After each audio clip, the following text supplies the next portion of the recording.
Hey everyone! So I thought I would be done talking about the Smurf Splatlocke series after my main channel video, but I want to talk about this a little bit more because I've had some developments and I've kind of now a little unsure of what I should do, and I figured it'd be best to ask for input directly from you guys, so I'm going to start this out by explaining, the situation as best as possible, and then I'd like to hear input on what you guys want to see from the channel. So, this starts with a little series I did back in Splatoon 2. This was near the end of, Splatoon 2 cycle before S3 came out in 2022, where I had a few content ideas I hadn't done yet. One of which was a challenge run, where I would play the game and try to reach a certain goal, but if I lost with the weapon, I would lose the weapon entirely. The other of which was to make a new account and see what it's like for new players. There was some discussion about Turf War being unplayable due to squid partying, which is what the first episode is about. I wanted to have some time to talk about why I felt having to grind to level 10 was too long, and then being able to see what the lower ranks was like was something I was genuinely curious about. I played Splatoon 2 on launch, so when I was in C rank, so were some of the best players in the game, and so on and so forth. I never really got to experience what it was like, and I was very curious how people played the game.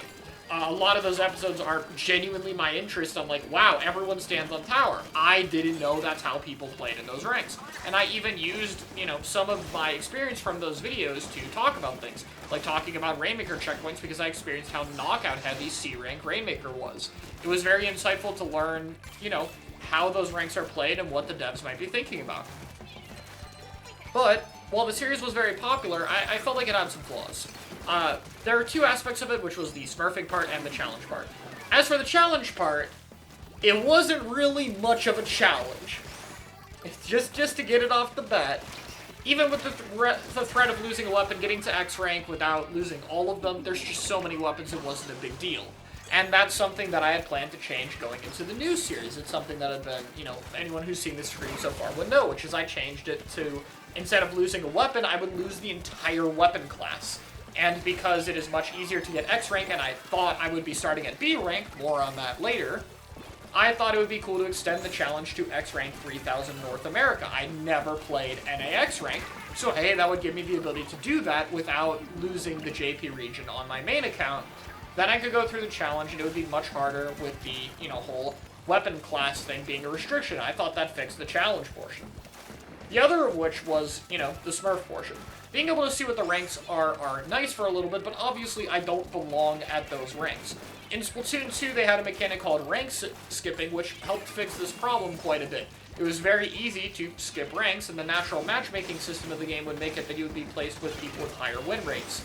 So oftentimes I would be placed with, other people who maybe didn't belong in those ranks. Because of that, it's actually a very short process to get from C- to X rank. Even with the losses I did have, it didn't take me very long. And I think the best example is in S+. I think I only had to play it 3 times, despite needing to play through it 10 times normally, because of rank skipping. Going into Splatoon 3, I assumed that this process might be even faster for a few reasons. I thought that the Anarchy series might make it a little bit faster up of being able to get 5 win streaks, and I also thought that I would be starting at B rank. My idea was I'll use the data from my old account that I used in Splatoon 2, that way I could skip Turf War, skip C rank, and with the MMR system of Anarchy, I would be placed in A and S rank lobbies very quickly, which would alleviate most of the issue and allow me to get a new account there.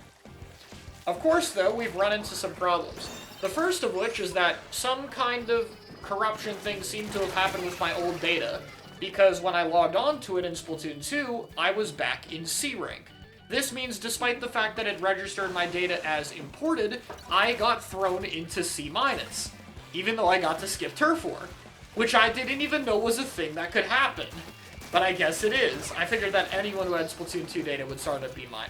So right away there was already a problem. I'm starting much lower than expected. There was quickly another problem on the horizon as I played it, because I thought, okay, I might as well salvage the situation. I've already done some recordings, why don't I make it work? We'll just go through C rank. Then, another problem arose. Getting through C rank was going to take a while. There is no rank skipping in this game, and it turns out even if you 5-0 a series, the point gain is still pretty tiny, about the amount you need to go from C- to C rank. So let's do the math on this real quick. Let's say it takes 5 wins to advance a rank. So it would take 15 wins to get out of C rank, 30 to get out of B, and then 45 to get out of A, and then another 50 to get from S to S+. That would mean it would take, you know, around 50 games. Maybe it takes longer than one series to advance a rank later on. I don't quite remember. But even with those estimates, that's a total of 50 matches. That is significantly more than it would take in Splatoon 2, despite Splatoon 2 requiring you to get all the way to S+10. So those were already problems that made me feel like the series wasn't going to be as good. And then there was another one, which was the matchmaking. It seems that having my data imported from Splatoon 2 had already boosted my MMR. On the one hand, this was a good thing because it ensured that the lobbies I had gotten would be pretty good. From what I could tell from the first stream and having some people in the lobbies who knew who I was, it looked like I was being placed in A-rank lobbies right off the bat. Which makes it even more confusing that the game had put me in C rank in the first place. But I guess that's how it works. However, after some wins there, the game basically really struggled to find matches for me at all. The only time I was able to find consistent matches, which I did test after the community post, you know, one time, is playing extremely late at night in the hours when Japan's on the game, in which the lobbies then seem to be even higher rank. I would estimate it's probably around S or S+. Which again, good on the hand that I'm getting good lobbies, but it did mean that if I wanted to stream the series, I'd basically always have to do it very late at night, which I'll get to in a bit. Before I was sure about this, I made a post on the community tab because I already felt like canceling the series.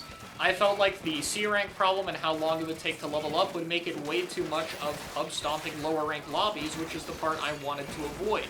The bulk of the series was always planned to be the X rank to 3000 part, and the challenge for the weapons. And so I was unsure what to do. I have a few options here and I'd like to present them to you guys and see what you all think of the matter. The first option is what I said on the community tab, which is I could change my X rank region at the end of the season to NA and play through the challenge starting from X rank. It would be the same thing of having 12 weapon classes, and then if I lost, you know, a game with each of them, it would be a fail. Maybe I would up the overall X rank goal to make up for the fact that I didn't have to climb all the way there, but it still felt like it significantly diminished the journey of the series.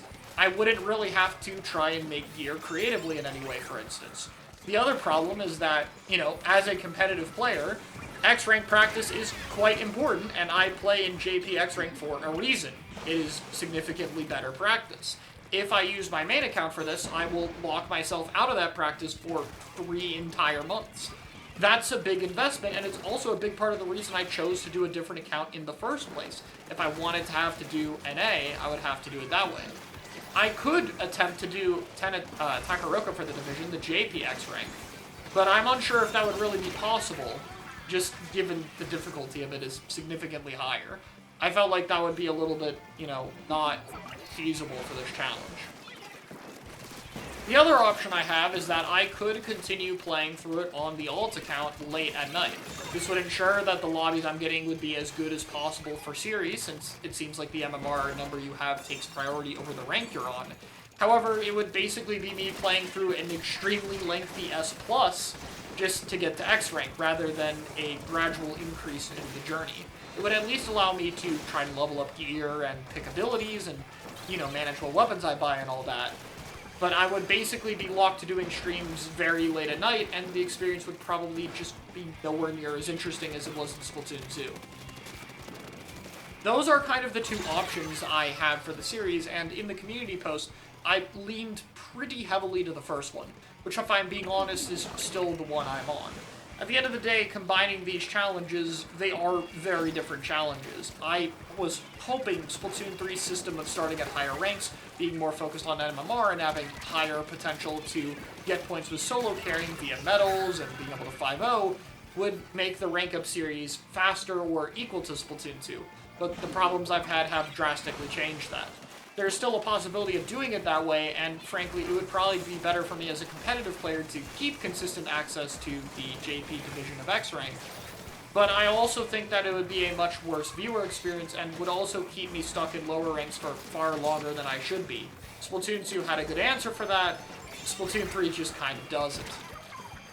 So I would love to hear your guys' input on what you feel I should actually do from here. Again, I am currently leaning to just using my main account and just, not having access to JPX rank and probably upping the goal and, an extra, like, I don't know, 200 to 500 XP higher and doing the challenge that way, which I feel is the best way to go about it. But again, I'm not entirely sure what you guys would want to see, so I'm opening the discussion to you all. I'd like to hear what you guys would want to do for the future of the series, if you think that I should actually stick with the new account for, the reasons I've listed here, or if you think it'd be better for me to do a new one. That being said, even if I do stick with this account, it does mean that this series will be delayed. If I use this account, it will mean that the soonest I can start this challenge is in June. And if there's some kind of major tournament that I would need to practice for at the time, I would probably just delay it later to ensure I could have practice to solo queue. If there was an NA opener or some big major tournament, not having access to that level of practice would not be fair to whoever I'm playing with who'd be expecting me to practice. If I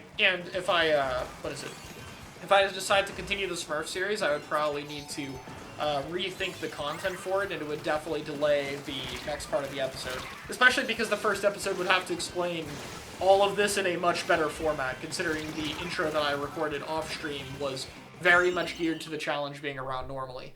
Anyway, I hope you guys can understand the thought process behind this stuff. I really want to try to do the challenge a lot better. I want to make sure that it's more focused on the challenge aspect and that it's entertaining for you guys at the same time, and I'm hoping to find a better balance.